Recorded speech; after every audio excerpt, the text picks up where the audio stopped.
ఓకేనండి. ఈ సమయంలో ప్రార్థన చేసుకొచ్చి ఏకీభవించండి. స్తోత్రం, స్తోత్రం, స్తోత్రం, స్తోత్రం, స్తోత్రం, స్తోత్రం. మహాగణుడ, మహోన్నతుడ, మా సర్వాధికారి నీకు వందనాలు, స్తోత్రములయ్యా. ఉదయకాల సమయం అండి ప్రభా, ఈ రాత్రికాల సమయం వరకు మమ్మల్ని ఎంతగానో భద్రపరిచి మళ్ళీ ఈ రీతిగా మమ్మల్ని జూమ్ యాప్ ద్వారా మమ్మల్ని ఏర్పాటు చేసిన దేవా నీకు వందనాలు, స్తోత్రములయ్యా. రాత్రికాల సమయం ఉండి ఇదిగో ప్రభా, మళ్ళీ ఈ రాత్రికాల సమయంలో మమ్మల్ని ఏక చేసినందుకు నీకు వందనాలు, స్తోత్రములయ్యా. జూమ్ యాప్ ద్వారా మమ్మల్ని ఇంకా బలపరచండి. నీ సన్నిధి ప్రభా, నీ సన్నిధిలో మేము ప్రార్థన చేస్తున్నాం ప్రభా, మేము బ్రతిమలాడుతున్నామయ్యా. మా పాపాలన్నీ క్షమించండి, మా దోషులన్నీ క్షమించండి ప్రభా. నీ పాదాల సైంతకు వచ్చాం ప్రభా, నిన్ను స్తుతించడానికి వచ్చాం ప్రభా. మమ్మల్ని ముట్టండి, స్వస్థపరచండి. ఎక్కడైతే ఇద్దరు ముగ్గురుండి నా నామను స్తుతించబడతారో వారి మధ్యన ఉంటానని వాగ్దానం చేసిన దేవా, మా మధ్యన ఉన్నారని నేను నమ్ముచున్నాను దేవా. ఇప్పుడు నీ దాసులు నిలబడుచుండగా మీరేం మాట్లాడండి, మీరే మాట్లాడి మంచి వర్తమానం అందజేయమని మా హృదయం అనే పలక మీద రాసుకుని గొప్ప మనసు మాకు అందరికీ దయచేయండి, దీవించండి, ఆశీర్వదించండి. చిన్నక్కని అలాగే ఎఫ్సి అక్కని ప్రభా, సుధీర్ అక్కని ఇంకా శాంతరత్నం గారిని అలాగే మా అందరినీ దీవించి ఆశీర్వదించి ఇంకా అనేక మంది బిడ్డలు రావాలి ప్రభా. ఆ అక్కని ఇంకా అనేక మంది బిడ్డలు ఇంకా తొందరగా నడిపించి నీ సన్నిధిలో ఇంకా పాల్గొనే గొప్ప అవకాశం మా అందరికి దయచేయండి. ఇప్పుడు నీ దాసులు భూషణం గారిని మాట్లాడుతుండగా మీరే మాట్లాడమని సహాయం చేయమని గొప్ప వర్తమానం మాకు అందజేయమని స్నామలు అడుగుచున్నాను తండ్రి. ఆమేన్. ఆమేన్. ప్రైజ్ లార్డ్ అండి. Praise the lord. దేవునికి మహిమ కలుగును గాక. హమాషా welcome. Praise the lord. Praise the lord. వందనాలండి ఆశజ్యోతి గారు. వందనాలండి. వందనాలండి ఆశజ్యోతి గారు. వందనాలండి. వందనాలండి. ఓకే అమ్మా, వెరీ గుడ్. తర్వాత సుజాత గారు, నేను ఈరోజు అనిల్తో మాట్లాడాను. ఏ విషయం అంటే మన ఆదరణ హెల్పింగ్ హ్యాండ్ గురించి. సో మనం అంటే రోజులు గడుస్తాయి, మనకి గ్రూప్లో ఉన్న వాళ్ళు మాత్రమే, మీ పరిచయాలు ఉన్న వాళ్ళకి కొంచెం మీరు అప్పుడప్పుడు డిస్కషన్ చేస్తూ ఉండండి. జస్ట్ ఒక మాట మాట్లాడుకుంటే దానికంటే ఒక ప్లాన్ అవుతుంది. బయట వాళ్ళు కాదండి, మన గ్రూప్లో వాళ్ళు మనం పికప్ అయిన తర్వాత అప్పుడు తర్వాత బయట వాళ్ళ సంగతి తర్వాత చూద్దామండి. ముందు మన వాళ్ళు ఉన్న వాళ్ళల్లో ఒకరికొకరు మాట్లాడుకుంటే దానికంటే ఒక ఐడియాస్ రావడం, లేకపోతే ఎవరో ఏదో ఒక సలహా చెప్తూ ఉంటారు, ఆ సలహా మనకు ఉపయోగపడుతూ ఉంటుంది. మనలో మన వాళ్ళే. తర్వాత ఏంటంటే అది దాని గురించి మనకి బాగా మైండ్స్లోకి వెళ్తుంది. అందుకనేసి నేను ఈరోజు చిన్నబాబు అని తర్వాత రవితోని అలాగా మాట్లాడతాం. తర్వాత మన అనిల్కి మెసేజ్ పెట్టాను, ఓకే చెప్పాడండి. ఎలా అందించాలి ఏంటని అడిగాడు, డబ్బులు చెప్పాను. మరి మీ అక్కయ్య గారు ఇంకా చెప్పలేదా నీకు అని అడిగాను నేను. చెప్పలేదు అన్నట్టుగానే చెప్పలేదంటండి. లేకపోతే చెప్పానండి మొన్న ఎలా అనుకుంటున్నారో నిన్ను అవన్నీ కలెక్ట్ చేసేలాగా నిన్ను పెడదాం అనుకుంటున్నారు మరి అని చెప్పారు నాకు. చిన్న ఇంకా అదే జనవరి వచ్చిన తర్వాత అదేంటంటే ఆయన బిజీగా ఉంటున్నారు కదా. ఇప్పుడు మీకు చెప్తే మీకు చెప్పామనుకోండి, ఇంకా మీరే ఆయనకి చెప్పి మీరు చేయించేస్తారనేసి మీ మీద పెడుతున్నాను నేను డైరెక్ట్గా. ఆయన చెప్పిన దానికంటే అన్నయ్య తమ్ముడు అక్క మాట ఎక్కువ వింటాడు కాబట్టి అదనమాట విషయం. ఓకే అండి, అంతవరకు అది అప్పుడప్పుడు ఫాలోఅప్ చేస్తూ అనిల్ చెప్తానండి. ఏం జరిగినా గ్రూప్ లో ఏం జరిగినా నేను కాల్ చేసినప్పుడు చెప్తాను ఎలా ఎలా ఉంది ఈ విషయాలు మాట్లాడుకుంటూ ఉండండి ఒకరికొకరు. మనకి నెలాఖరికి అది సక్సెస్ అవ్వాలి కాబట్టి ఫస్ట్ నెలలో దేవుని చిత్తం అయితే అన్ని మంచిగా జరగాలని మొదటి ఇవ్వటానికి మరి ఎక్కడ ఇవ్వమంటారు? ఏంటమ్మా డబ్బులు ఎక్కడ ఇవ్వమంటారు? అదే ఇంకా మనం ఇంకా అది పాస్టర్ గారితో రవి మాట్లాడుకోవాలి, ఎవరి అకౌంట్ పంపించుకోవాలి అన్నీ కూడా. అందరి దగ్గర ఉంటే తొందరగా పంపించడానికి పలానా చోటకి అవకాశం ఉంటది. ఇంకెవ్వరూ అనుకోలేదు కదా. అయితే అది నార్మల్గా 2021 జాన్యువరి స్టార్టింగ్ కాబట్టి జాన్యువరి నెల జీతాలు వచ్చిన తర్వాతే అంటే నెలాఖరికి మనం ఏర్పాటు చేసుకుందాం. ఎందుకంటే అది ఇప్పుడు మనం ఇచ్చేసాం అనుకోండి తీసుకోగలమండి. ఇప్పుడు ఇచ్చామనుకోండి, ఇది డిసెంబర్‌ది అవుతది. 2020 అవుతది. అలా కాకుండా 2021లో మనం ప్రకటించాం కాబట్టి జాన్యువరి ఓకే నెల ఓకే అర్థమైంది. శాలరీసే మనం అందుబాటులోకి తీసుకోవచ్చు. అంటే ఫిబ్రవరి ఫస్ట్ వీక్‌లో మనం కార్యక్రమం చేయొచ్చు. ఓకే అది జాన్యువరి నుంచి స్టార్ట్ అయినట్టు. ఉమ్. ఓకే. కొద్ది నిమిషాలు వాక్యం చూద్దాం.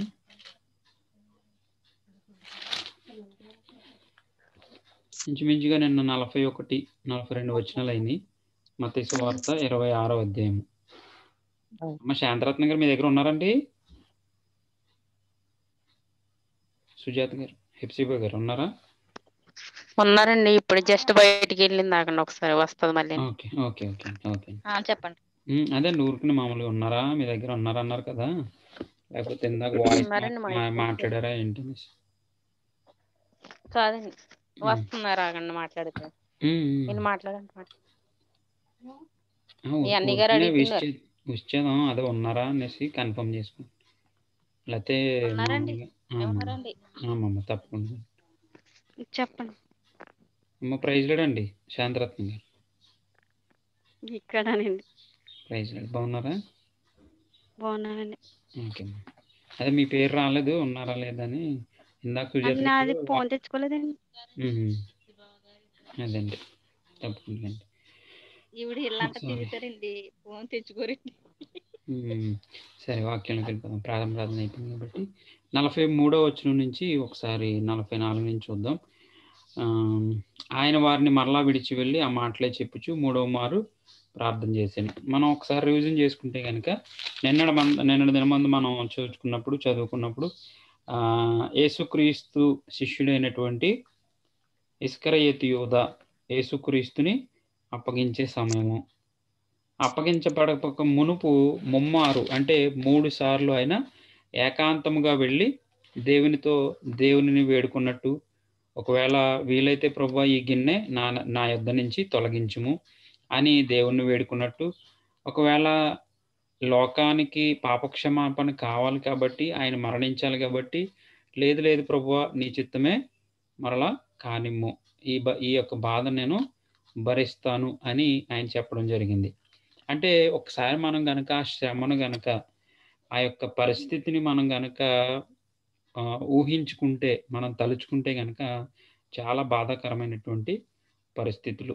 నిజంగానే నీలో, నాలో, మనలో ఉన్నటువంటి కోపతాపాలు గాని, లేకపోతే కుటుంబాల్లో ఉన్నటువంటి కలహాలకు గాని, నిజంగానే దేవునిలో లేకపోతే యేసుక్రీస్తు వారు అనుభవించినటువంటి ఆ శ్రమను మనం అంతా అనుభవించాల్సిన వాళ్ళమే. ఈ పాటికే మనకున్న కోపాలకి, మనకున్నటువంటి గొడవలకి, లేకపోతే మనల్ని మరొకళ్ళు ఇబ్బంది పెడుతుంటే మనం వాళ్ళని ఏదో అనడం, వీటన్నిటికీ ఎప్పుడో మనం జైల్లో ఉండాలి, ఎప్పుడో దెబ్బలు తినాలి, లేకపోతే ఏయో పరిస్థితులు, మనం ఎంత ప్రశాంతమైన జీవితాలు మనకు ఉండవు. ఎందుకని ఉన్నాయంటే గనక, మనం క్రీస్తుని అంగీకరించి యేసుక్రీస్తు వారికి భయపడి, దేవునికి భయపడి మనము ఒక మంచి జీవితాన్ని జీవించాలి అని ఒక సదుద్దేశంతో యేసుక్రీస్తు వారిని ఫాలో అవుతూ, అర్థమవుతుందా మీకు? దేవుని సన్నిధిలో భయభక్తులు కలిగి మనము అన్ని విషయాల్లో తగ్గించుకుంటూ, ఒకవేళ మనల్ని ఎవరైనా నిందిస్తున్నా, మనల్ని ఎవరైనా ఏదైనా మాట అంటున్నా, లేకపోతే ఏ పరిస్థితులు మనల్ని చేదరించుకున్నా, లేకపోతే మనల్ని దూషించినా, మనము ఒక అదుపులో ఉండి, దేవునికి భయపడి అదుపులో ఉండి, ఆ యొక్క శ్రమలను మనం కొని తెచ్చుకోవట్లేదు. శ్రమలను, ఎందుకంటే వాళ్ళు ఏదో అన్నారు, మనమేదో అన్నాం, వాళ్ళేదన్నా మనమేదో, ఇవన్నీ కూడా పెద్ద గొడవలయ్యి అవి చాలామందిని చూస్తాం. లోక సంబంధులుగా ఉన్న వాళ్ళని చాలామందిని చూస్తాం. పోలీస్ స్టేషన్‌కెళ్ళే పరిస్థితులు, జైల్స్‌లో ఉండే పరిస్థితులు, లేకపోతే హత్య చేసే పరిస్థితులు. ఎంతమందిని చూడట్లేదు, కోడళ్ళని చంపేసిందని అత్తగారు, లేకపోతే అత్తగారిని భార్య, కొడుకు, కోడలు చంపేసిందనే వార్తలు. ఇవన్నీ చూస్తే గనక వారెవరనంటే గనక క్రీస్తులో లేనివారు. వారంతా క్రీస్తులో లేనివారు. సో, ఈ రోజున క్రీస్తులో ఉన్నాము కాబట్టి మనము అనుభవించాల్సిన శిక్షను ఆయన ఆల్రెడీ, మన పాపాలు ఆయన మీద వేసుకొని ఆయన అనుభవించినట్టుగా మనం గ్రహించాలి. ఈ రోజున క్రీస్తుని నమ్ముకుంటున్నామంటే ఏంటి ఉపయోగం మనకి? ఇదిగో ఈ రోజున్నటువంటి ఈ నెమ్మది కలిగినటువంటి జీవితం. లేకపోతే ఈ లోకంలో కళ్ళకు కనిపించే విషయాల్లో ఊరికనే పాపంలో పడిపోయే అవకాశాలు ఎక్కువ ఉన్నాయి. 100కి 110% ఎక్కువ పాపంలో పడిపోయే అవకాశాలు ఉన్నాయి. కళ్ళకు కనిపించే ఈ అందమైన లోకము, ఈ సుందరమైనటువంటి ఈ యొక్క బ్యూటిఫుల్‌నెస్‌కి మన యొక్క జీవితాలను పాడు చేసుకునే అవకాశాలు ఎక్కువున్నాయి. అయితే క్రీస్తుని అంగీకరించినటువంటి నీవు, నేను, మనమంతా కూడా మన కొరకు మన పాపాలు మోసినటువంటి యేసుక్రీస్తుని అంగీకరించి ఆయన యందు భయభక్తులు కలిగిన వారమై ఉన్నాము కాబట్టే ఇదిగో ఈ విధమైనటువంటి క్షేమము. అయితే మనము భరించాల్సినటువంటి కష్టాలన్నీ ఆయన భరించాడు అనే విషయాన్ని మనం జ్ఞాపకం చేసుకోవాలి. ఎందుకంటే చేతిలో మేకులు కొట్టించుకోవడం చిన్న విషయం కాదు. కొరడా దెబ్బలు తినడం చిన్న విషయం కాదు. సో, లేకపోతే ఉమ్ము వేయించుకోవడం చిన్న విషయం కాదు. బల్లెపు పోటు చిన్న విషయం కాదు. ఇవన్నీ కూడా మనము పొందాల్సిన గాయాలు, మనం పొందాల్సిన దెబ్బలు. సో, ఇక్కడ జరుగుతున్నటువంటి సిట్యుయేషన్స్ అవే. ఆయన సిలువకు అప్పగింపబడక మునుపు ముమ్మారు ఆయన ప్రార్థన చేసినట్టుగా మనం చూడగలుగుతున్నాం. అయితే శిష్యులు తిరిగి నిద్రపోతున్నారు. అది రాత్రికాల సమయం కాబట్టి మూడోసారి ఆయన వారిని ఏమీ అనలేదు. 44 చూస్తే ఆయన వారిని మరలా విడిచి ఆ మాటలే చెప్పుచు మూడవ మారు ప్రార్థన చేశాను. అప్పుడు ఆయన తన శిష్యుల వద్దకు వచ్చి, ఇక నిద్రపోయి అలసట తీర్చుకొనుడి. ఇదిగో ఆ గడియ వచ్చి ఉన్నది, మనుష్య కుమారుడు పాపుల చేతికి అప్పగింపబడుచున్నాడు. ఇదంతా కూడా యేసుక్రీస్తు వారి కళ్ళ ముందే తెలిసిపోతుంది. అది రాత్రికాల సమయము. శిష్యులంతా ఒక చోట ఉన్నారు. ఆయన వారిని విడిచిపెట్టి అంత దూరంలో వెళ్ళి ప్రార్థన చేసుకుంటున్నాడు. మళ్ళీ ఆయన దగ్గరికి వస్తున్నారు. ఏం చేస్తున్నారో మీరు మెలకువగా ఉండి ప్రార్థన చేయండి అంటే వాళ్ళు ఏమో నిద్రపోతున్నారు. ఈ లోపు ఆయన దగ్గర లాస్ట్ మూడోసారి అయిపోయిన తర్వాత శిష్యుల దగ్గరికి వచ్చి చెప్పిన మాట ఏంటంటే, మీరు రెస్ట్ తీసుకోండి. ఇదిగో నన్ను పట్టుకోవడానికి ఆ గడియ, ఆ సమయము వచ్చేసే ఉన్నది పాపుల చేతికి. వాళ్ళేమో పాపులు, ఈయనేమో పరిశుద్ధుడు. ఈ పరిశుద్ధుడు వెళ్ళి పాపుల చేతిలో పడబోతున్నాడు, అప్పగింపబడుచున్నాడు. ఇది దేవుని చిత్తమై ఉంది అనే మాటలు ఇక్కడ మనకి తెలియజేస్తుంది. లెండి వెళ్ళుదము, ఇదిగో నన్ను అప్పగించువాడు సమీపించి ఉన్నాడని వారితో చెప్పెను. ఎవరు అప్పగించేవాడు? ఎవరు? ఇస్కరియోతు యోధ. ఆయన ఇంకనూ మాట్లాడుచుండగా 12 మందిలో ఒకడగు యోధ వచ్చెను. వానితో కూడా బహుజన సమూహము, కత్తులు, గుదియలు ఎంటర్ అయిపోయాడు. ఎవరు? యోధ, ఇస్కరియోతు యోధ. 47వ వచనం. ఆయన ఇంకనూ మాట్లాడుచుండగా 12 మందిలో ఒకడగు యోధ వచ్చెను. వానితో కూడా జన సమూహము, కత్తులు, గుదియలు పట్టుకొని ప్రధాన యాజకుల యొద్ద నుండి, ప్రజల యొద్ద నుండి వచ్చెను. మొత్తం ఆయనతో పాటు, అంటే ఆయన్ని బంధించడానికి అంత అవసరం లేదు. కత్తులు, గుదియలు, లేకపోతే ఇంత సైన్యము, అదంతా అవసరం లేదు. కానీ వాడికి ఉన్నటువంటి బలాన్ని చూపించుకోవడానికి, ఐస్క్రేతి ఉన్నటువంటి బలాన్ని చూపించుకోవడానికి వాడు అలా వచ్చినట్టుగా మనము చెప్పుకోవచ్చు. ఆయనను అప్పగించువాడు నేనెవరిని ముద్దు పెట్టుకుందునో ఆయనే యేసు. ఈ స్టోరీ అంతా నార్మల్గా మనకు తెలుసు. కాకపోతే మనం ఇక్కడ వివరించుకునే విధానంలో మనం ఇదంతా కూడా మనకు తెలిసిన విషయమే. ముద్దు పెట్టుకునో వాడే నేను ఎవరిని ముద్దు పెట్టుకునో ఆయనే యేసు. ఆయనను పట్టుకొనిన వానికి గుర్తు చెప్పి వెంటనే యేసు వద్దకు వచ్చి, బోధకుడా నీకు శుభమని చెప్పి ఆయనను ముద్దు పెట్టుకొనెను. చూసారా ఇంట్లో దొంగని పట్టుకోలేదు అంటాం కదా, ఒక సామెత ఉంటుంది.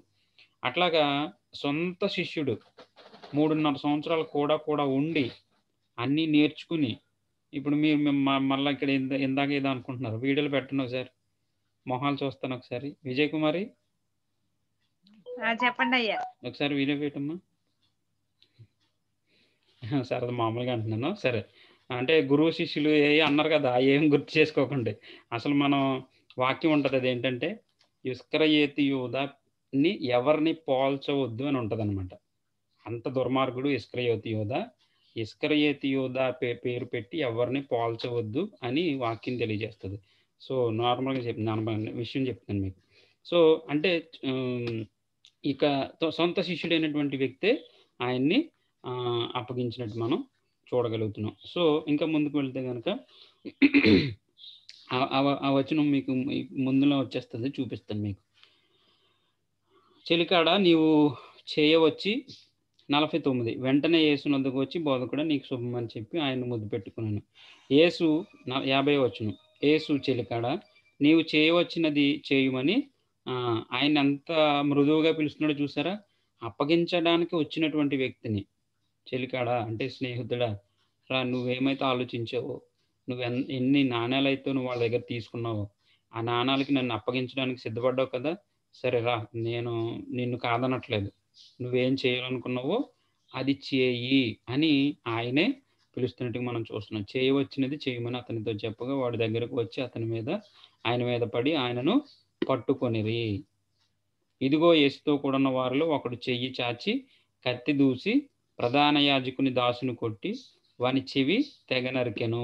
ఈ తెగ నరికినటువంటి వ్యక్తి ఎవరంటే కనుక పేతురు. ఎప్పుడైతే ఎప్పుడైతే ఎప్పుడైతే ఆయన్ని పట్టుకోవడానికి వచ్చారో పేతురు గారికి కోపం వచ్చింది. పరిశుద్ధుడైనటువంటి యేసుక్రీస్తుని పట్టుకోవడానికి మీరు ఎంతటి వారు అనే ఒక ఉద్రేకంతో ఆయన ఏం చేశాడంటే ఆయన చేతిలో ఉన్నటువంటి కత్తిని దూసి ఈ యొక్క చెవిని నరికేసినట్టుగా మనం చూడగలుగుతున్నాం. అలా ముందుకెళ్ళిపోతే కనుక 52వ వచనం, నీ కత్తి వరలో తిరిగి పెట్టుము, కత్తి పట్టుకుని వారందరూ కత్తి చేతనే నశింతురు. కత్తి ఇప్పుడు ఒక మనిషి మరొకరిని చంపాడంటే ఎవరైతే చంపాడో ఆ చంపినటువంటి వ్యక్తి మరొకని ద్వారా ఇతను కూడా కత్తితోనే చచ్చిపోతాడు. ఏమైతే విత్తావో అదే కోస్తావు అనే వాక్యం కూడా మనం చూస్తాం. సో ఈ సమయమున నేను నా తండ్రిని వేడుకొనలేననియు వేడుకొనిన ఎడల ఆయన 12 సేన వ్యూహముల కంటే ఎక్కువ మంది దూతలను ఇప్పుడే నాకు పంపడనియు నీవు అనుకొనుచున్నావా? పేతురుతో అంటున్నాడు అనమాట. పేతురుతో ఏమంటున్నాడంటే, నేను గనక తండ్రిని వేడుకుంటే గనక 12 సేనలు వ్యూహం కంటే, ఒక సేన అంతా చూడండి, ఒకటి వ్యూహం ఒకటింటికి 6000 యోధులు అంటే 12 ఆర్లు 16 60 2 6 12 72,000 మంది. నేను తండ్రిని వేడుకుంటే గనక ఈ యొక్క ఇస్కరియోతు యూదా ఇతను తెచ్చుకున్న కత్తులు లేకపోతే ఇతను చుట్టూన్న వ్యక్తుల కంటే కూడా ఎక్కువ మందిని నేను తండ్రిని వేడుకుంటే కనుక ఆయన నాకు దయ చేస్తాడు, పంపిస్తాడు. నేను వేడుకోవాలని అనుకుంటున్నావా? ఎందుకు నువ్వు చెవి నరికావు? ఎందుకు నీకు అంత కోపం వచ్చింది అనే విషయాన్ని అక్కడ అడుగుతున్నట్టు మనం చూస్తున్నాం. 54, నేను వేడుకునే ఎడల ఇలాగూ జరగవలెనని లేఖనము ఎలాగూ నెరవేరునని. ఇదంతా కూడా ఆయన చేస్తుంది ఎందుకంటే కూడా లేఖనము నెరవేర్చడానికి తండ్రి యొక్క ఆశను ఆయన నెరవేర్చడానికి ఆయన చేస్తున్నాడు. అర్థమవుతుంది మీకు అంతా కూడా. ఎందుకు ఆయన స్వహగా అప్పగింపబడుతున్నాడంటే తండ్రి నిర్ణయాన్ని, దేవుని యొక్క నిర్ణయాన్ని కుమారుడిగా క్రీస్తున్నాడు కాబట్టి దేవుని చిత్తాన్ని ఆయన నెరవేరుస్తున్నాడు. ఈ రోజున మనమంతా కూడా మనకిచ్చినటువంటి జీవితంలో మనం నమ్ముకుంటున్నటువంటి యేసుక్రీస్తుని ఆయన అడుగుజాడల్లో తండ్రి చిత్తాన్ని నెరవేర్చే వారంగా మనం ఉండాలి. తండ్రి చిత్తము అది మనకి ఎన్ని ఇబ్బందులు వచ్చినా, ఎన్ని కష్టాలు వచ్చినా, ఎన్ని నరకం వచ్చినా, లేకపోతే ఎన్ని అవమానాలు పడినా ఓపిక సహనము కలిగి మనము ప్రేమించే వారంగా ఉండాలి. లేకపోతే తండ్రి చిత్తాన్ని మనము నెరవేర్చే వారంగా ఉండాలి. మన జీవితంలో లేఖనాన్ని నెరవేర్చగలగాలి. ఇక్కడ అదే జరుగుతుంది. నేను ఎందుకు చేస్తున్నానంటే లేఖనము ఎలాగ నెరవేరును అని అతనితో చెప్పాను. ఆ గడియలోనే యేసు జనసమూహములను చూచి బందిపోటు దొంగ మీదికి వచ్చినట్టు ఆ కత్తులతోనూ గుదీలతోనూ నన్ను పట్టుకొని వచ్చిద్రా. నేను అనుదినము దేవాలయంలో కూర్చుండి బోధించుచున్నప్పుడు మీరు నన్ను పట్టుకొనలేదు.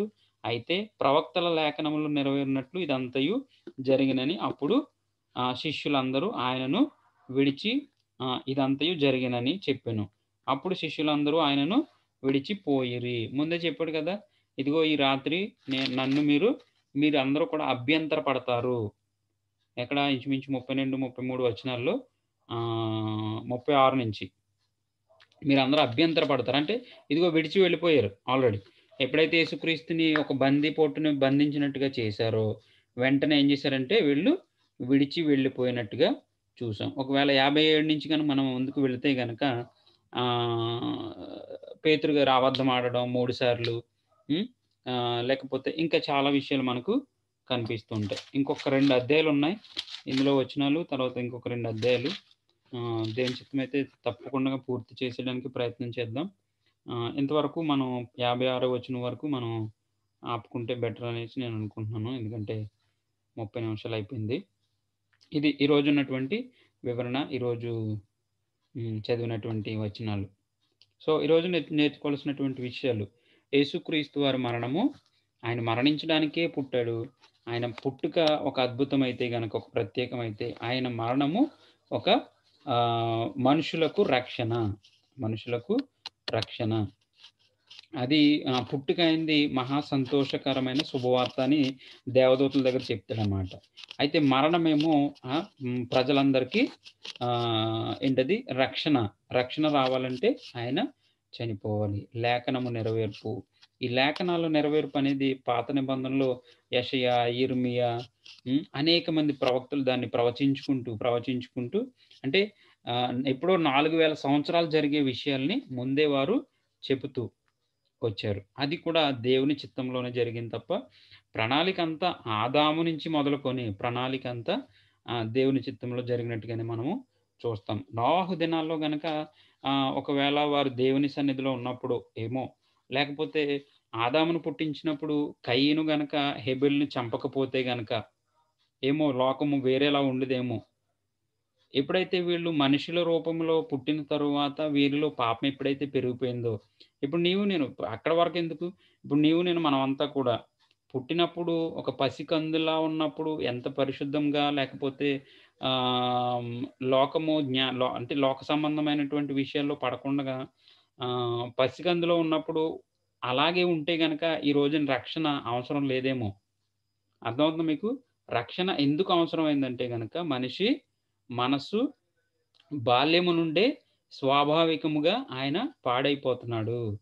ఈ పాడైపోయినటువంటి వ్యక్తిని, లేకపోతే ఈ యొక్క పాపంలో పడిపోతున్నటువంటి వ్యక్తికి పాపక్షమాపణ అవసరం, రక్షణ అవసరం, ఈ యొక్క ఆత్మకు విడుదల అవసరం అయింది. కాబట్టి ఆయన రక్తాన్ని చిందించి ఆయన మనందరి కొరకు చనిపోయినట్టుగా మనము ఇదిగో అప్పగింపబడబోతున్నాడు అనే విషయాన్ని మనం చూడగలుగుతున్నాం. దేవునికి మహిమ కలుగును గాక. ఈ మాటలు మనందరి వెనుకలో దేవుడు బాగా దీవించి ఆశీర్వదించును గాక.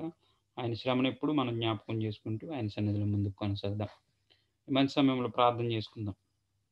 ఎవరు చేస్తారు ప్రార్థన? హెప్సిబా గారా, మన శాంతరత్నం గారికి అవకాశం ఉంటే చేయండి.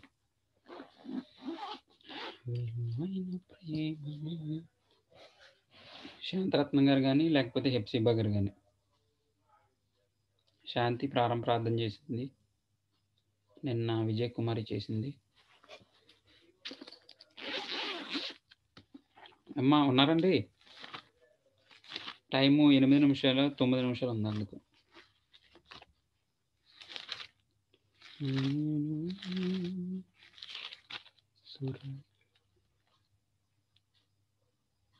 అమ్మా ఉన్నారా?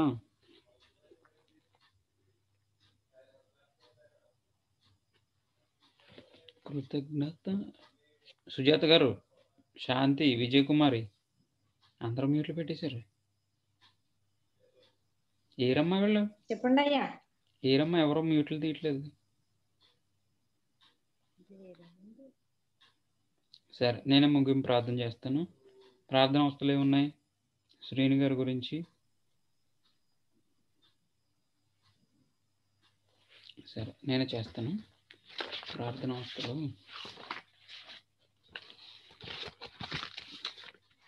ప్రార్థన చేసుకుందాం. జీతాలు ఇవ్వట్లేదండి, జీతాల గురించి ప్రార్థన చేయండి. తప్పకుండా అమ్మా. నాకు తెలిసిన ఒక ఫ్యామిలీకి కూడా పాపం జీతం ఇవ్వట్లేదంట. దగ్గరగా 9 నెలలు అయిపోయిందంట. ఇంకా ఆవిడ మస్కట్లో ఉంటుంది. ఆవిడ తప్పకుండా కిరణ్ గారి గురించి కూడా ప్రేయర్ చేయండి, మర్చిపోకండి. నా కుటుంబం గురించి కూడా ప్రార్థన చేయండి. అమ్మ వాళ్ళ కుటుంబం ప్రార్థన చేద్దాం. అయితే నేను ప్రార్థనలో చేస్తాను. అందరం ఎక్కిపోయిందాం. మహాపరిశుద్ధుడు, మహాగణుడు, మా ప్రియ పరలోక తండ్రి, మీ పరిశుద్ధమైన ఘనమైన దీవించిన నామమునకు వందనాలు, స్తోత్రాలు ప్రభువా. మీ కృపను బట్టి, మీ కాపుదలను బట్టి, మీరు ఇచ్చినటువంటి గొప్ప ధన్యతను బట్టి నైనా కొన్ని నిమిషాలు మీ సన్నిధిలో మేమంతా కూడా ఏకముగా కూడి ప్రభువా నాయన నిన్ను ఆరాధించడానికి, స్తుతించడానికి ప్రభువా మీకు వందనాలు తండ్రి. అబ్బా తండ్రి అని వేడుకోవడానికి మీరు ఇచ్చినటువంటి గొప్ప సమయంకై మీకే లెక్కలేని వందనాలు, స్తోత్రాలు చెల్లిస్తున్నామయ్యా. గొప్ప దేవుడు, నిన్న నేడు నిరంతరం ఏకరీతిగా ఉన్న మా యేసయ్య, మా కొరకు నాయన జన్మనిచ్చిన వాడు, మా కొరకు పుట్టినవాడవు, మా కొరకు నాయన మా యొక్క రక్షణ నిమిత్తమై చనిపోయిన దేవా మీకు వందనాలు ప్రభువా. ఓ తిరిగి లేచినాయన ప్రభువా మీకు స్తోత్రం తండ్రి. కుడి పార్శ్వాన ఓ నాయన కూర్చున్న దేవా మీకు వందనాలు ప్రభువా తండ్రి. మీకు స్తోత్రం తండ్రి. ఇదిగో నాయన ఓ నాయన 4 జీవులతోనూ 24 పెద్దలతోనూ ప్రభువా నిత్యము నాయన స్తుతులకు పాత్రుడుగా నాయన దేవదూతలతోనూ నాయన కొనియాడబడుచున్న మా దేవా మీకు వందనాలు తండ్రి. తప్పక మీ సహాయంతో నడిపించండి. మంచి సమయంలో బిడ్డల కోసం ప్రార్థన చేస్తున్నాం ప్రభువా. నాయన ఉదయం నుంచి నాయన మా పనులన్నింటిలో సహాయం అనుగ్రహించి రాత్రికాల సమయంలో తండ్రి మా పడకల ముందు ప్రభువా నీ వాక్యాన్ని ధ్యానం చేసుకునే కృప చూపించారు. అందుని బట్టి మీకు వందనాలు.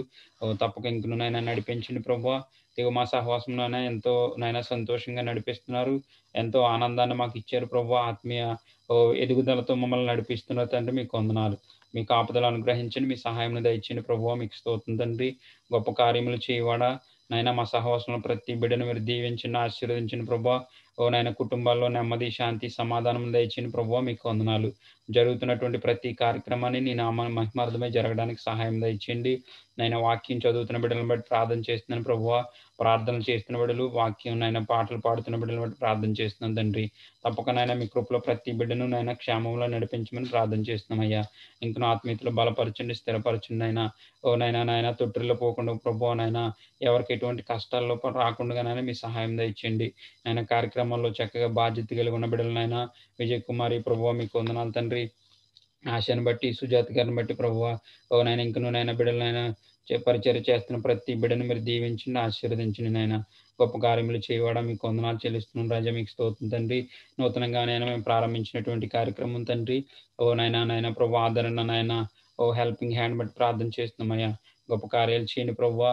నీ నామంలోనైనా కేవలం నాయన మేము భక్తి మాత్రమే కాకుండా తండ్రి ఓ విశ్వాసం మాత్రమే కాకుండా ప్రభువా క్రియలలో ప్రభువా మీకు వందనాలు తండ్రి.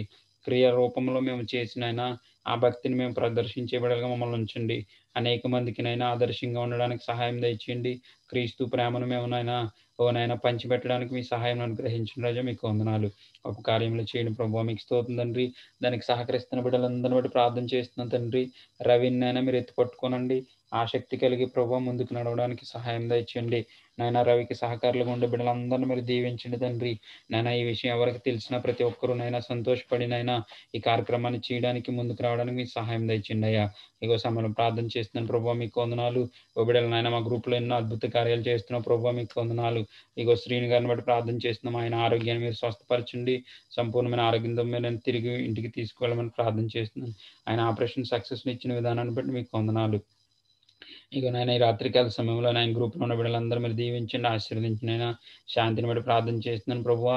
బిడ్డ నాయన ప్రభు మీకు వందనాలు. చిన్న వయసు నుంచి నైనా మంచి భక్తిలో మీరు నడిపిస్తున్నారు. అందరిని బట్టి మీకు వందనాలు. ఇచ్చిన భర్త నాయన కుమార్తెను బట్టి ప్రార్థన చేస్తున్నాను తండ్రి. తప్పక నాయన కుటుంబం పట్ల బాధ్యత కలిగి నాయన ప్రభువా ధైర్యం కలిగి బిడ్డ నడుచుకోవడానికి సహాయం దయచేయండి. నాయన జీతాల విషయంలో ప్రభువానికి మీకు వందనాలు తండ్రి. తప్పక నాయన మీకు కాపుదల అనుగ్రహించండి అయ్యా. మీకు స్తోత్రం తండ్రి. వారి యజమానురాలకి నాయన మంచి మనసులు దయచేసి ప్రభువా తప్పక నాయన ప్రభువా మీకు వందనాలు తండ్రి. జీతాలు రావడానికి మీ సహాయం దయచేయండి అయ్యా. నాయన ప్రభువా బిడ్డ ఎదుర్కొంటున్నటువంటి శాతానికి సంబంధమైన విషయాలను ప్రభువా యేసుక్రీస్తు వారి నామంలో తొలగించమని ప్రార్థన చేస్తున్నాను తండ్రి. నాయన బిడ్డకి ఎటువంటి ఆటంకములు ఉన్నాయో ప్రభువా యేసుక్రీస్తు నామంలో తొలగించమని ప్రార్థన చేస్తున్నాను ప్రభువా. నీకు సమస్తము సాధ్యమే తండ్రి. మీకు వందనాలు. సమస్తము నీ ఆధీనంలో ఉన్నాయి ప్రభువా. శాతాను నాయన నా యొక్క గృహంలో నుంచి నేను పోవడానికి మీ సహాయం దయచేయండి ప్రభువా. బిడకు విడుదల దయచేయండి. సంతోషంగా సుఖముగా పని చేసుకునే బిడగా ఉంచమని ప్రార్థన చేస్తున్నాను రాజా. మీకు వందనాలు. మంచి సమయంలో నా ఆశజ్యోతిని బట్టి ప్రార్థన చేస్తున్నాను. బిడ్డను మీరు దీవించండి. మంచి ఆరోగ్యం క్షేమం దయచేయండి తండ్రి. బిడ్డ చెప్పినటువంటి సాక్ష్యాన్ని బట్టి ప్రార్థన చేస్తున్నాను నాయన. మరొక సహోదరి కుటుంబంలో నాయన వారి జీవితాల విషయంలో ప్రార్థన చేస్తున్నాం. తప్పక నాయన బిడ్డలకు మంచి కృప చూపించండి. వారి యజమానులకు మంచి మనసు అనుగ్రహించి మీ నామంలోనైనా వారి జీవితాలు ఇవ్వడానికి సహాయం దయచేయండి అయ్యా. మీకు వందనాలు.